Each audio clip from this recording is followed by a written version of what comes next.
Commander Elsa of the Andromedian fleet had encountered many species across the galaxy, but humans remained the most perplexing. Their reputation preceded them, stories of impossible victories, of turning certain defeat into triumph through sheer audacity and what they called spite. The Galactic Council had warned her about their unpredictability, their tendency to survive situations that would annihilate more civilized races. She had not expected to find one sleeping. The detention cell door hissed open, and Elsa stepped. Inside, her four eyes adjusting to the dim lighting. The human prisoner lay motionless on the narrow cot, completely unclothed, his chest rising and falling in the steady rhythm of deep sleep. For a moment, she wondered if he was even alive. Most species would be pacing, planning escape, or at least showing some sign of distress after being captured by the most feared military force in 3 sectors. This one was snoring. "Human," she called out, her translator converting her crystalline voice into the crude sounds of their language. "Awaken." The human stirred but didn't open his eyes.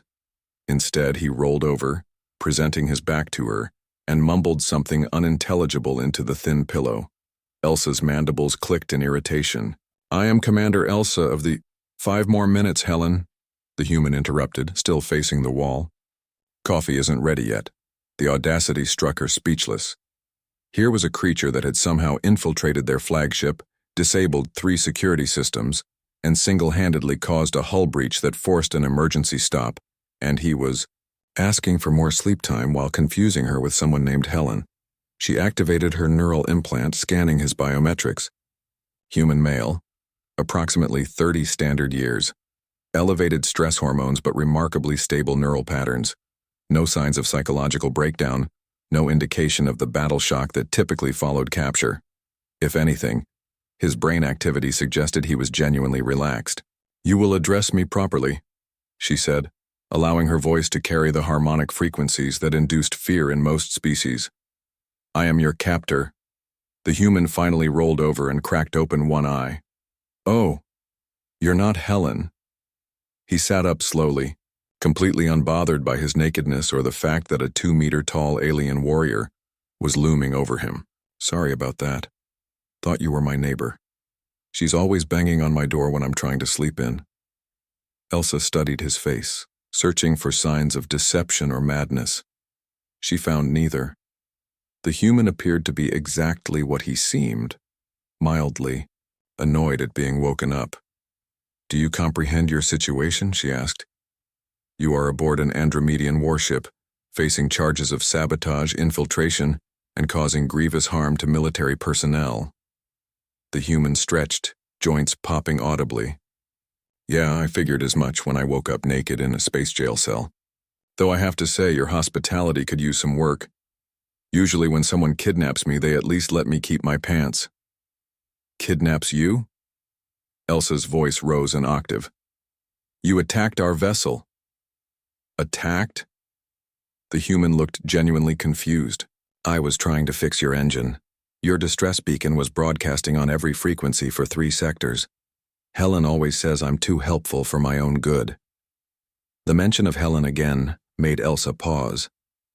According to their intelligence, this human had been operating alone. "Who is Helen?" "My neighbor. Back on Proxima Station. She's the one who taught me about your species' engine configurations. Former Andromedian engineer, retired to human space about 20 years ago. Makes excellent coffee."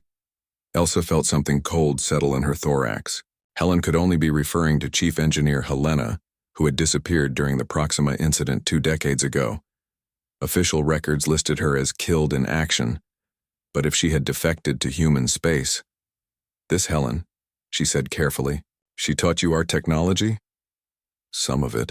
Enough to recognize that your quantum flux capacitors were about to cascade failure. That would have killed everyone on this ship, right? So I figured I'd help out." The human shrugged. "Helen always says the difference between humans and most other species is that we fix problems instead of filing reports about them." Elsa activated her communicator with a quick thought. "Engineering, report on quantum flux status." The response came immediately. "Commander, the human's modifications prevented a catastrophic failure. His work was remarkably sophisticated.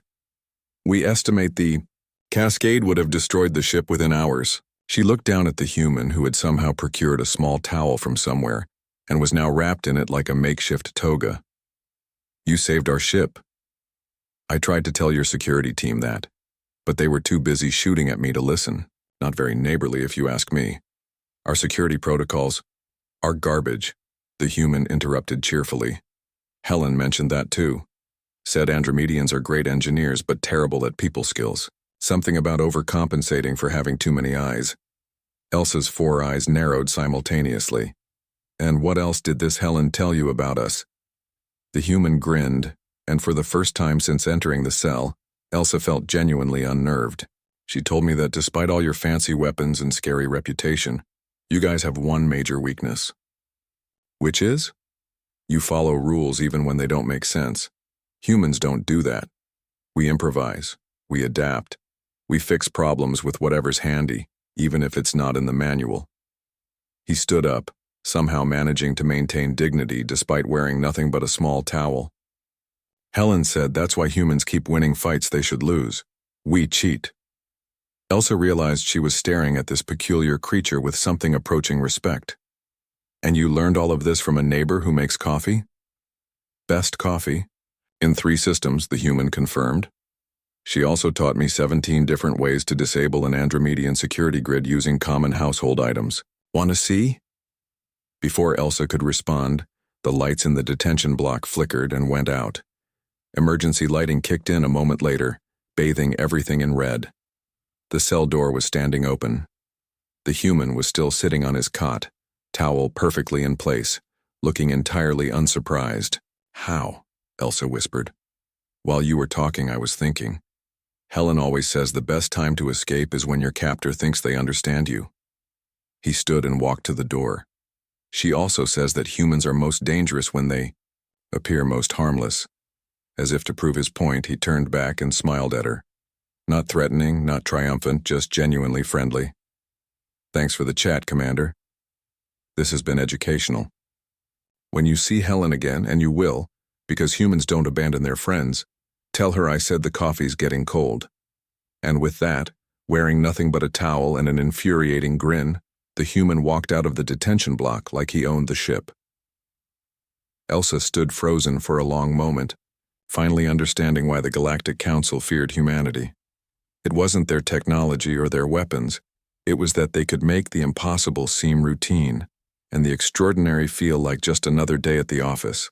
Outside, alarms began to wail as the human made his way to the shuttle bay, presumably to steal a ship and return to his neighbor Helen. Elsa found herself hoping he would make it home safely. After all, the coffee was getting cold.